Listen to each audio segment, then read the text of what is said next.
أكثريتكم سامعين قصة سفينة تايتانيك وأمنيتكم يرجع بيكم الزمن وتشوفون شنو اللي صار، وحتى إذا ما تقدرون ترجعون بالزمن أمنيتكم تحجون ويا واحد كان صاعد بهاي السفينة ويحكي لكم شنو اللي صار وياه بالتفصيل. اليوم راح أحكي لكم قصتي على سفينة تايتانيك وشنو صار وياي من البداية للنهاية.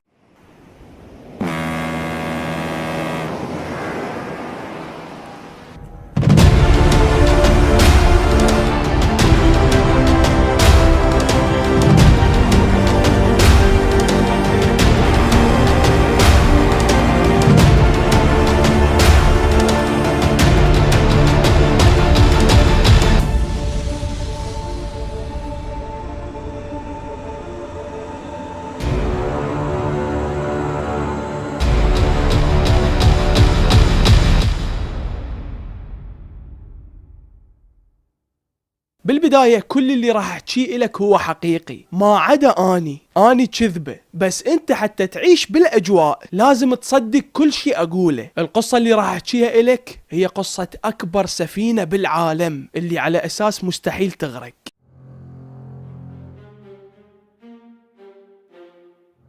بسنة 1912 كنت ساكن ببريطانيا ويا أهلي، كان دائما يصير بيني وبينهم مشاكل، حالتنا المادية كانت مو كل الزينة، فكنت أشتغل أبيع جرايد هناك، لحد ما بيوم من الأيام تعرفت على شخص. هذا الشخص قال لي إذا تحب أسفرك أوديك لنيويورك اللي هي موجودة بأمريكا، قال لي هناك تقدر تكون نفسك والشغل هواية متوفر، لأن نيويورك بوقتها كانت مليانة حركة والشغل كان بيها ماشي. أنا بوقتها ما كان عندي جواز سفر، فهذا الشخص اللي تعرفت عليه سوالي أوراق وهمية حتى أسافر بيها، وقال لي راح أسافرك عن طريق البحر. قلت له شلون خاف ما يصير؟ قال لي مالك علاقة خليها علي. ففعلا جمعت فلوس بذيك الفترة وظليت أشتغل لحد ما صار عندي مبلغ انطيته لهذا الولد على مود يكمل الأوراق مالتي، فأخذت جنطتي ورحت وياه، وداني على محيط موجود بلندن، محيط يعني مكان بيه بحر وبيه هواية سفن. هالحكي كان بشهر الرابع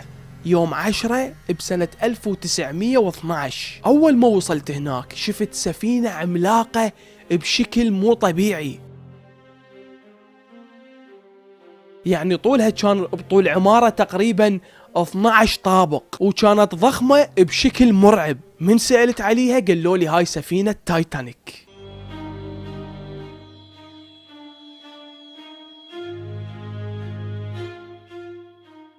سفينة تايتانيك كانت تملكها شركة اسمها وايت ستار لاين. هاي الشركة كانت معروفة بوقتها ومشهورة بنقل المسافرين، وكانت تصنع سفن، فهاي الشركة كانت الناس كلها تحكي بيها بلندن، واشتهرت بشكل كلش كبير بلندن بسبب سفينة تايتانيك، لأن كانت أكبر سفينة بالعالم.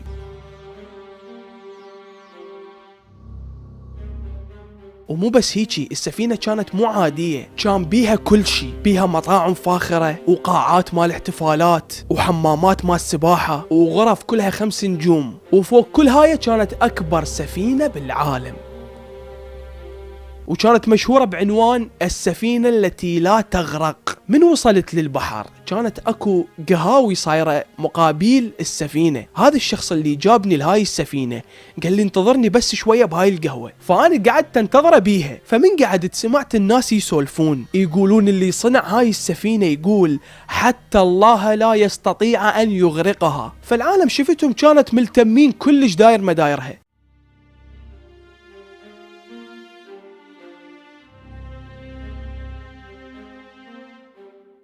حتى اللي ما يريد يسافر جاي حتى بس يباوع عليها شلون راح تمشي، لان هي هاي اول رحلة الها تعتبر. فعموما اثناء قعدتي بهذا المطعم او هاي القهوة اللي صايرة مقابل سفينة تايتانيك، واني اسمع الناس تحكي، سمعت واحد يحكي ويا زوجته يقولها هاي السفينة مستحيل تغرق، تعرفين ليش؟ قالت له ليش؟ قال لها لان مصمميها على شكل طبقات، حتى اذا انزرفت من جوا وطب بيها مي، بيها ميزة اذا سدوا البوب مال السفينة على هذا الجزء اللي صاير بيه مي، ما يخلي المي يتسرب على باقي السفينة، يعني يقدرون يحصرون المي بمكان محدد حتى إذا انثقبت السفينة وفاتلها مي. فهذا الحكي كلش ريحني، واني بوقتها ولا مرة مسافر عن طريق البحر. ورا شوية اجاني صديقي قال لي تعال قوم، فرحت وياه، لقيت جايب تقريبا 13 شخص مثلي، هم دا يسافرون. فواحد من هذول اللي جايبهم صديقي قام يتعارك ويا صديقي، يقول له انت تضحك علينا جايبنا لهاي السفينة، شي صعدنا بيها وهاي تحتاج كومة فلوس. فصديقي قال له مالك علاقة، اني اصعدك ثق بيه. فهذا معاند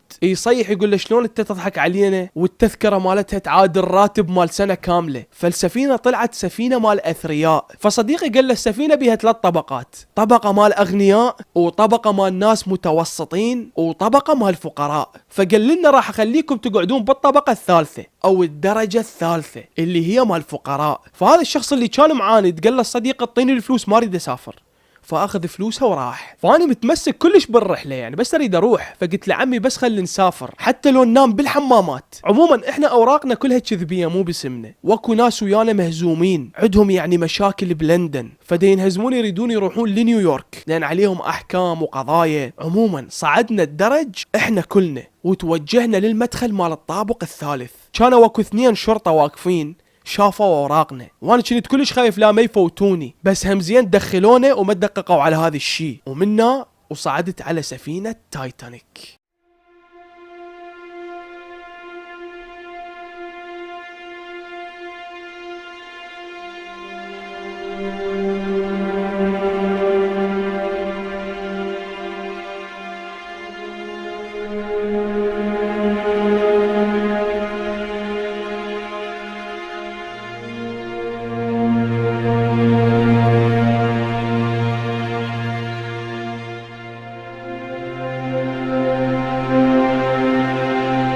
هاي السفينة تقريبا صعدوا بها 2223 راكب، الأطفال تقريبا كانوا 109، والنسوان كان عددهم تقريبا 425، والرجال كان عددهم 1690 بهالحدود. السفينة هواي صعدوا بها ناس أثرياء وشخصيات لهم سمعة بالمجتمع، وهواية ناس تجار ومليونيرية، فكانت بيها شخصيات كلش مهمة. فعموما طبيت للسفينة انطونا غرفة كلش صغيرة اللي هسه اتذكرها، يمكن بيها سرير عددهن 3، وبيها مغسلة هيك صايرة بنصهن.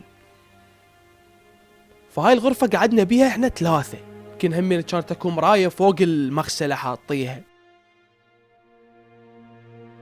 فكانت الغرفة حجمها كلش صغير. فاني خليت جنطتي بالغرفة وحسيت السفينة بدت تمشي، فطلعت صعدت للسطح مال السفينة ابوع من فوق. الجو كان كلش بارد، والعالم باوعت عليهم من جوا كومة آلاف مؤلفة، اللي دي باوع علينا واللي دي يودع أهله اللي صعدوا ويانا. فكان واحد يأشر للثاني. هالحكي تقريبا كانت الدنيا الصبح، يمكن لو ب7 لو ب8. فشفت حتى عربك ويانا كانوا مسافرين، يعني شفت لبنانيين هواي، وشفت واحد مصري هم، وهواي جنسيات عربية شفتهم صاعدين على سفينة تايتانيك.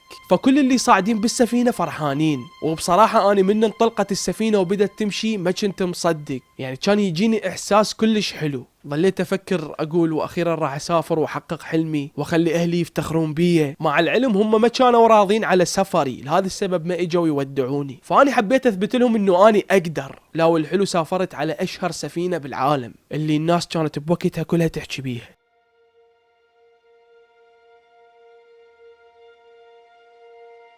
فمثل ما قلت لكم الناس كانت كلها فرحانة ومنبهرة، واتذكر أكثر واحد كان فرحان هو القبطان مال السفينة اللي اسمه إدوارد سميث. هذا أكثر واحد كان فرحان.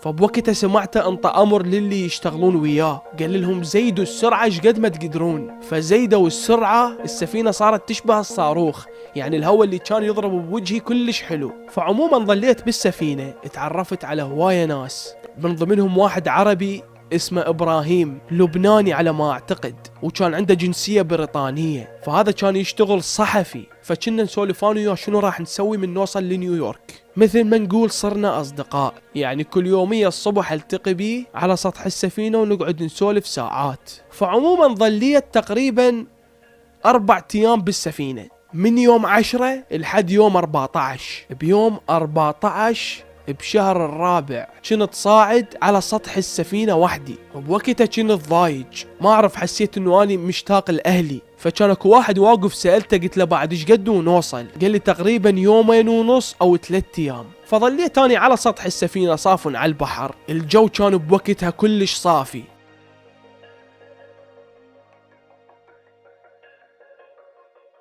وهالحكي كان تقريبا بالتسعة بالليل او بالعشرة ما متأكد. اني من كنت على سطح السفينة كانت غرفة القبطان تبعد عني هيك بمسافة شوية، يعني تقريبا 10 امتار، فكنت اتمشى من يمها اروح واجي. فكل شوية كنت اسمع من نفوت من يم الغرفة مال القبطان، كل شوية اسمع صوت التليفون او جهاز مال لاسلكي يدق، فكل ما يدق يحكي القبطان او يحكون ذول اللي وياه. هذا الحكي من الظهر لحد الليل، انا كل ما اصعد وافوت من يم غرفة القبطان القاهم مخبوصين القبطان والكادر مالته، فاسمعهم مني يجاوبون على اللاسلكي يحكون بيناتهم، واحد يقول للثاني يا معود كل شي ماكو، الجو حلو والمي صافي وكل شي ما بي. وصحيح لان بوقتها كان الجو صحيح بارد بس صافي، وبالنهار الشمس قوية، فيحكون بيناتهم اسمعهم.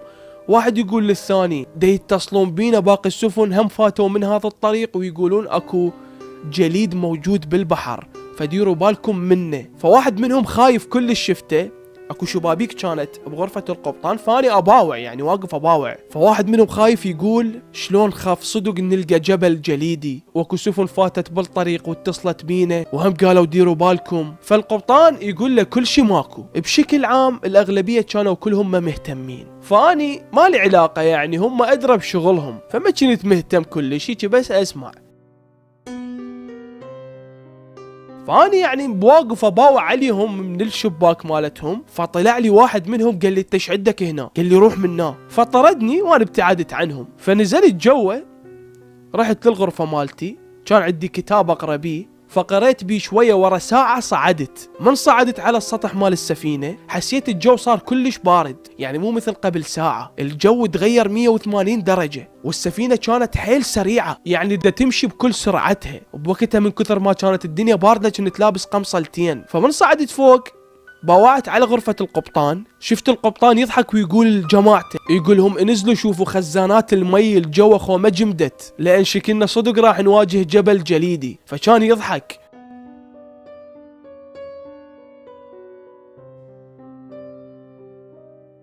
فكانوا مثل اللي يستهزئون بالسالفة، لانه متأكدين انه السفينة كل شي ما يصير بيها. ورا شوية شفت القبطان صاح 2 من الكادر اللي يشتغلون بالسفينة، قال لهم صعدوا فوق البرج مال السفينة، كانت اكو مثل الدرج وبرج صاير كلش عالي بالسفينة. فصعد 2 فوق فقال لهم صعدوا فوق وراقبوا، خاف تشوفون شي من بعيد، حاولوا تدقون الجرس، كان اكو جرس صاير بهذا البرج.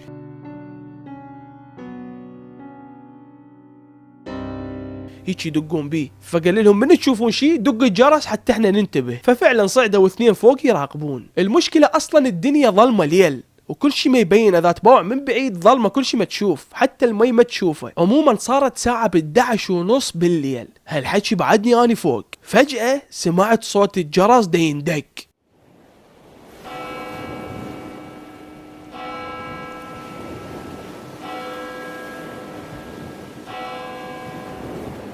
ابوع لي فوق القى هذول الاثنين الفوق يصيحون. باوعت لي قدام على مقدمة السفينة، وكان اشوف لك جبل جليدي طوله تقريبا بطول السفينة، موجود بنص البحر وصاير قدامنا بوجهنا.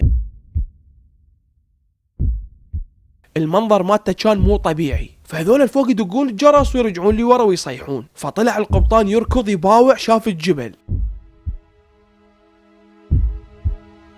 فاتصل باللاسلكي وقال لهم غيروا اتجاه السفينة بسرعة. المشكلة السفينة كانت كلش سريعة، حتى إذا خفف سرعتها ما تخف بسرعة، تحتاج وقت على مود تصير بطيئة. فشوي شوي السفينة تقترب من هذا الجبل، وهذا القبطان كل ساعة يتصل وما أدري يمكن ما يسمعوه، فكرر الاتصال مرة مرتين سمعوه ونادى باللاسلكي، وفعلا السفينة بدأت تغير اتجاهها من اليمين لليسار. بس المشكلة ما لحقوا يفروها زايد.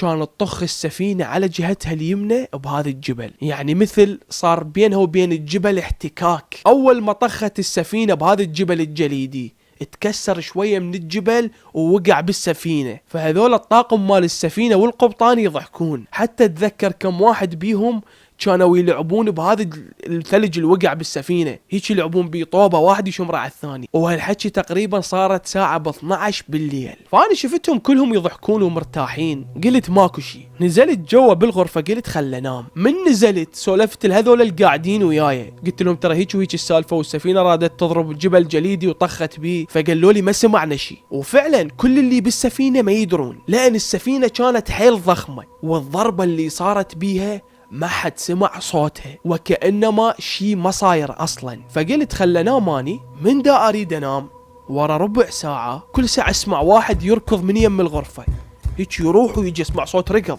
واحد يروح ويجي. فهذول اللي وياي بالغرفة رجعوا وناموا، أنا ظليت قاعد ما أدري، يعني ما مرتاح. المشكلة بهذا الوقت كانت الدنيا ليل والناس أكثريتها نايمة. فقلت خل أصعد فوق أشوف شنو السالفة. من صعدت لقيت عمال يتراقضون وهدومهم مبللة. أباوع هاي شنو؟ ايش دا يصير؟ هذول شنو وين كانوا؟ فسمعت صوت الصياح كلش عالي بغرفة القبطان. أنا عبالي عركة. فمن تقربت عليهم سمعت واحد يقول السفينة راح تغرق. فأنا صفنت ولحد هاللحظة أنا ما مصدق.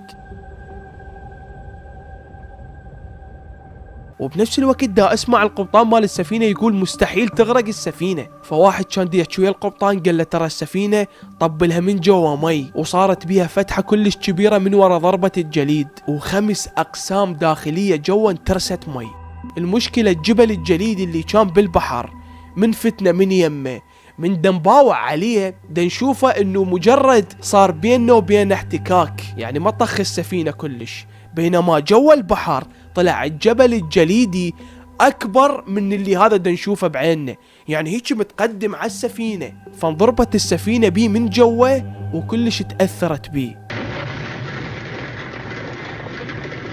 فواحد منهم قال للقبطان، من هذول الناس اللي ملابسهم منقعة، قال له القسم اللي بيه الغلايات مال محرك طب عليه مي وطفت كل هاي الغلايات. شوفوا اكو جوا السفينة يعني بالطابق الارضي عمال يشتغلون، هذول العمال وظيفتهم يخلون فحم بغلايات، يعني يحرقوهن بهاي الغلايات، يشيلون فحم ويحرقوه. كل ما يحطون فحم اكثر كل ما تزيد سرعة السفينة ويشتغل المحرك بشكل أسرع. فهذا المكان اللي بيه هاي الغلايات اللي كانوا يشتغلون بيه عمال، من جهتهم انضربت السفينة وطب عليهم مي وطفى كل هاي الغلايات.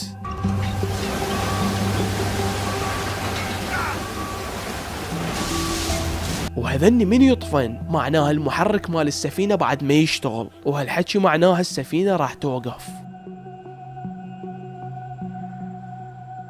ففعلا السفينة بدت تبطأ شوية شوية. فاني من سمعت هذا الحكي ألف فكرة اجتي على بالي، بس ما كنت متوقع اللي راح يصير والكارثة اللي راح اشوفها. فالقبطان هنا امر كل البحارين اللي وياه، قال لهم قعدوا كل الركاب على مود يخلون السفينة ويجهزون قوارب النجاة الموجودة على السفينة. ففعلا الناس كلها قعدت وصعدت على سطح السفينة. الحلو بالموضوع شفت الناس بالبداية ما مصدقة باللي دا يصير او ما مهتمة، الاغلبية كانوا يضحكون وعادي كلش. اصلا شفت ناس بوقتها كانت تغني، وناس واحد يتشاقى ويا الثاني، لان بعدهم دي يعتقدون انه هم صاعدين السفينة اللي مستحيل يصير بيها شي. فالعمال مال السفينة وزعوا على كل واحد سترة مال نجاة، جبرة والكل يلبسوها احتياط خاف يصير شي. المشكلة وين؟ المشكلة السفينة اصلا بيها بس 20 قارب نجاة.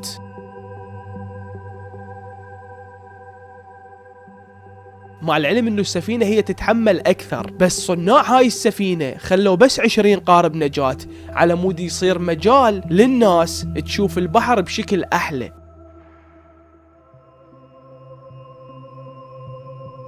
وبالاضافة مثل ما قلت لكم انه السفينة على اساس مؤمنة وكل شيء ما يصير بيها، فكان بس 20 قارب نجاة موجود على السفينة. وهذني ال20 قارب ما يكفون كل الركاب، يكفون تقريبا بس 1100 شخص، مع العلم الركاب عددهم فوق 2000 شخص. فبالبداية القبطان مال السفينة والكادر اللي وياه قالوا للعالم توجهوا القوارب النجاة وصعدوا بيها.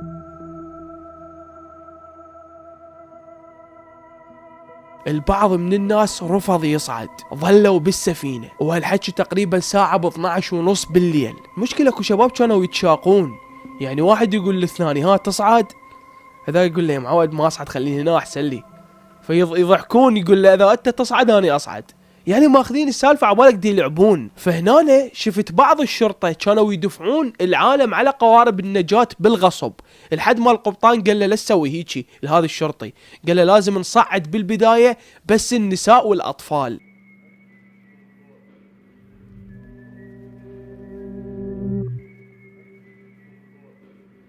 يعني صارت الأولوية بس للنساء والأطفال، بينما الشباب بالبداية ما صعدوهم. لهذا السبب انه انا بهاي اللحظات واقف بس اباوع، كل ما اريد اصعد ما يخلوني. المشكلة بعد مرور دقائق صارت عنصرية، وكانوا الناس الاغنياء هم اول الناس اللي صعدوا بهاي القوارب، حتى شفت اكو بيهم قام يدفع رشاوي للشرطة الموجودة اللي لازمة هاي القوارب، قاموا يدفعوا لهم فلوس رشاوي على مود بس يصعدوهم. اما الناس الفقراء الموجودين بالطابق الاخير ما يخلوهم يصعدون لا نساء ولا رجال ولا اطفال. اصلا ورا دقائق سمعت حكي انه على اساس اكو جوه بالطابق الثالث مال الفقراء بعدهم محبوسين هناك، ومو بس هاي قافلين عليهم الباب وما يخلوهم يصعدون فوق للسطح حتى لا تصير هوسه. طبعا اثناء هاي اللحظات القبطان كل شويه يرسل اعازات عن طريق اللاسلكي للسفن الموجوده بنيويورك على مود تجي تنقذنا، وفعلا السفن استجابت، بس المشكلة المسافة كانت كلش بعيدة، على ما تجي السفن راح تكون السفينة غرقانة، وكل هالهوسة اللي دا تصير اكو هواية ناس بعدهم ما مصدقين. حتى قاموا يضربون صعادات فوق بلكة انه تشوفنا سفينة مارة من يمنا من بعيد وتجي تخلصنا، بس كل هاي الاشياء ما فادت للأسف. ساعة بال1:15 تقريبا السفينة بدأت تميل، نزلت السفينة من جهة المقدمة بالبحر، يعني اذا تذب طوبة على سطح السفينة راح الطوبة تتحرك وتنزل. هنا يلا بدت الناس تخاف وصارت مفزوعة.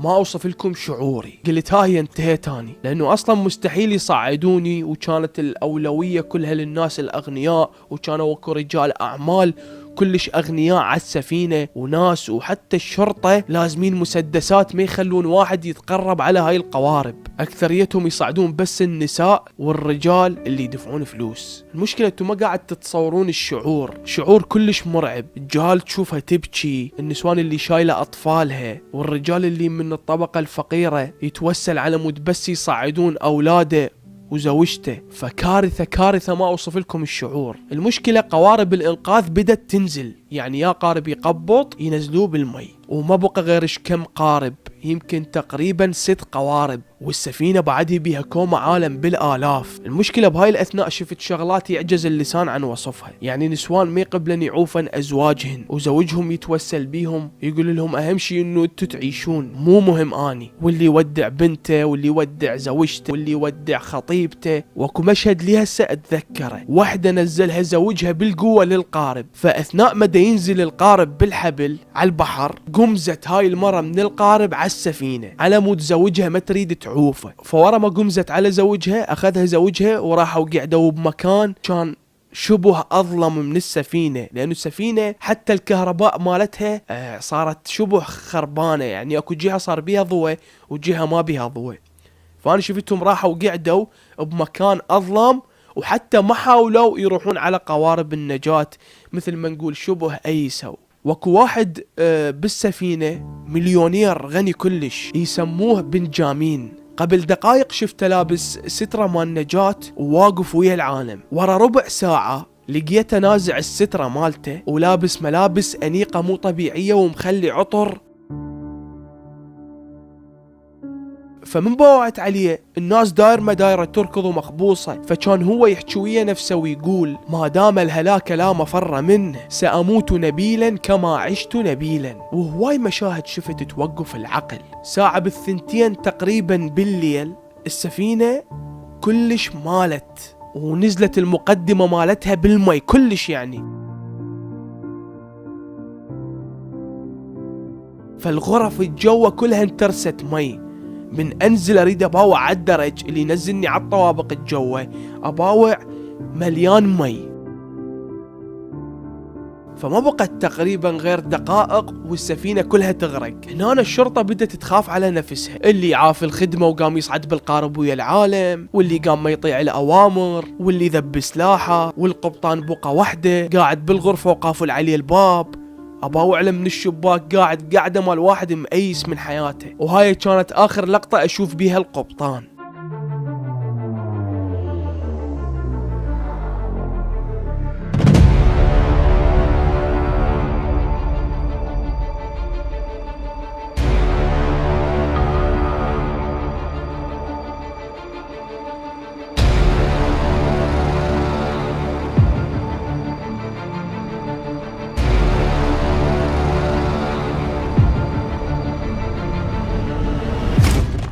قوارب النجاة هنا كلها خلصت، واخر قارب مال النجاة كلها قمزت عليه وصار ثقيل كلش، كان ينقطع الحبل مالته ويوقع بالمي وينقلب على الركاب. فالركاب شفتهم صاروا جوا، اللي غرق غرق واللي طلع طلع. الناس اللي على السفينة من شافوا قوارب النجاة خلصت والناس صعدت بيها وراحت، هيك من بعيد شافوهم هذا تباعون من السفينة عليهم، تلقون القوارب هيك دا تبتعد، انه خلاص عافونا هسه شو نسوي احنا؟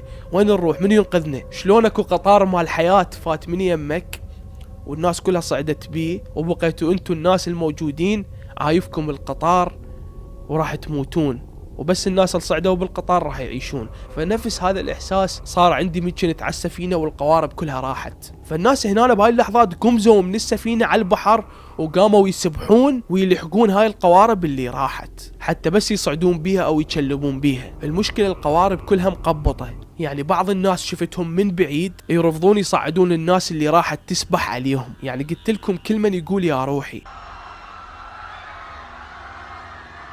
بهاي الأثناء أنا بعدني على السفينة وما ردت أنزل لأن المي كان بارد ثلج. ثاني شغلة أنا أصلا ما أعرف أسبح، يعني إذا أنزل بالمي حتى إذا ما أموت من البرد راح أموت غرقان. يعني تخيل وياي الموقف، كانت الدنيا باردة ثلج وانت صاعد على سفينة دا تغرق ساعة بالثنتين بالليل ببحر أظلم كل شي ما يبين بيه، وداير مدايرك صوت نساء يبكن وصياح وناس تتراكض. اكو كان على السفينة شفت ناس يعزفون، كانوا يعزفون يعني موسيقى حزينة. هذولا فرقة مكونة من 8 أشخاص.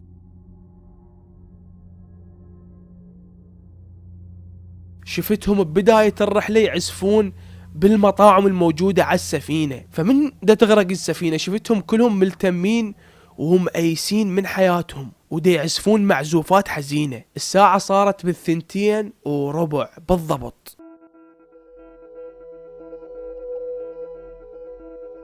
السفينة كلش نزلت جوا المي ومالت، يعني صار ميلانها شبه أفقي، يعني مثل ما تقول السفينة صارت زحليقة. أنا كنت مشلب فوق صاعد، هي كل ما تنزل أنا أرتفع فوق وأصعد فوق وأظل مشلب. بس من نزلت السفينة كلش وأنا قمت مشلب بالحديدة، إذا أهد الحديدة أوقع. يعني تخيل من كثر ميلانها إذا تهد الشيء اللي أنت لازمه راح توقع. ففجأة بهاي الأثناء ما أشوف لك غير السفينة انكسرت.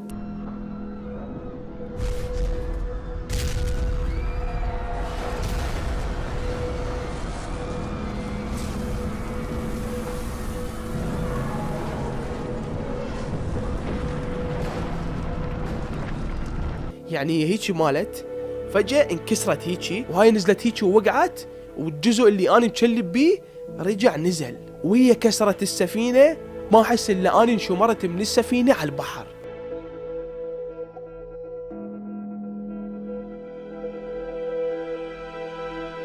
فمن وقعت جوا بالمي شلبت بخشبة مشلوعة، ما أدري يمكن باب من السفينة مشلوعة أو جزء من قارب نجاة، ما أتذكر بالضبط، بس كل اللي أتذكر إنه فتشي خشبي طايف. فظليت مشلب بيه بالبحر. ما أوصف لكم شعور البرد بالمي شنو، عبالك سكاكين ودا تضرب بيك، يعني رجلي ما أقدر أحركها من كثر البرد والخوف. المشكلة ألف فكرة تجي على بالي، يعني ألف فكرة، يعني حتى فكرة قرش راح يطلع لي من المي يعضني أو يطلع لي حوت هم جتي على بالي. فأني أيست. فالسفينة قدامي ورا ما وقعت بالبحر شفتها تنزل شوية شوية لحد ما اختفت تماما.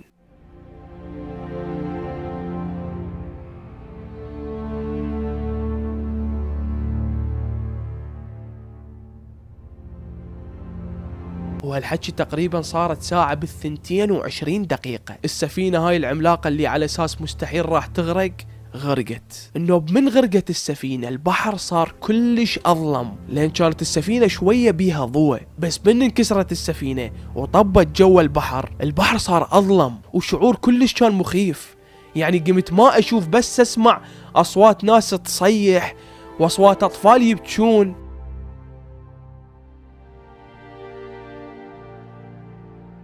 فاني مكلب بهاي الخشبة وما اعرف شو اسوي. حرفيا بهاي اللحظات كل شي ما مبين قدامي غير بس النجوم، يعني بس السماء تلقى بيها صورة، اما داير ما دايرك اظلم. ففجأة سمعت صوت قارب دا يجي علي، وشفت لايت ضوء دا يضرب علي. درت وجهي كان القى قارب نجاة من القوارب اللي طلعت. هذن القوارب اللي طلعن من السفينة وراحن، اجا قارب رجع علينا، فانمدت لي ايد من جوا وسحبتني للقارب. فمن دي يرفعوني حتى رجلي ما اقدر ارفعها من شدة البرودة، فحكي ما اقدر احكي، صعدوني للقارب وخلوا علي بطانية. من بعدها فقدت الوعي تماما.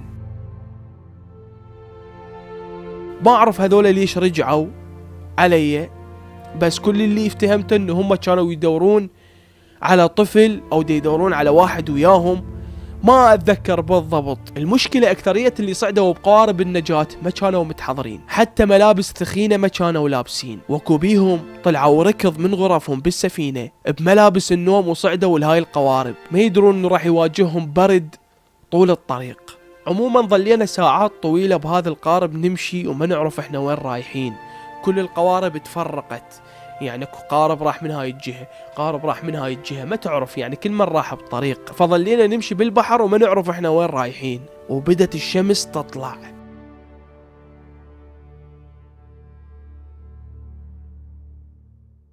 شفنا سفينة من بعيد. هاي السفينة اسمها كارباثيا، كانت متوجهة برحلة بالبحر. فقمنا نصيح لها ونأشر لها، حتى واحد حرق قماش من ملابسه، هيك شلع قماش من ملابسه وحرقها، كان عنده جداحة حرقها وقام هيك يسوي حتى بس يريدهم يشوفونه، لأنه كانت هاي السفينة آخر أملنا. احنا أصلا مأيسين، يعني صح صعدنا بالقارب بس أيسنا لأنه أكو كومة قوارب انقلبت بيهم أثناء الرحلة، وكوكوما ناس ماتوا من البرد. فكانت هاي السفينة آخر أملنا. قمنا نصفق ونصيح ونريدهم بس يشوفونا، وفعلا شافونا الناس اللي كانوا صاعدين بهاي السفينة فتوجهوا علينا. على فكرة السفينة وقعت بمكان أو انضربت بمكان كانت بيننا وبين نيويورك مسافة كلش قليلة. يعني هاي الخارطة قدامكم،